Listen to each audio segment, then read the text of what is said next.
ஏழாவது நிறைவு. வழியில் நடந்து செல்லும்போது ஒருவருக்கு பசி வந்தது. சிறிது தூரத்தில் ஒரு விடுதியை பார்த்தார். வேகமாக அங்கு வந்து சேர்ந்தார். அந்த விடுதியில் 8 பூரிகள் வாங்கினார். பிறகு ஒரு இடத்தில் அமர்ந்து சாப்பிட ஆரம்பித்தார். ஒரு பூரி, மற்றொரு பூரி, 3வது பூரி என சாப்பிட்டுக் கொண்டே இருந்தார்.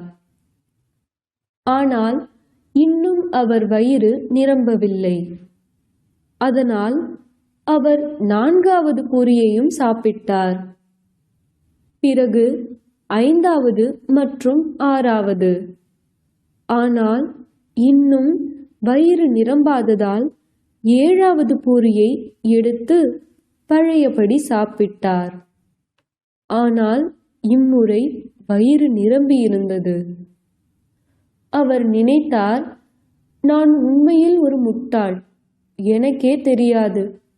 யோசியுங்கள், அந்த 7வது பூரியை நான் முதலில் சாப்பிட்டிருந்தால் என் வயிறு ஏற்கனவே நிரம்பியிருக்கும். அந்த 6 பூரிகளும் வீணாயிருக்காது. இனி இது போன்ற தவறை நான் செய்ய மாட்டேன்.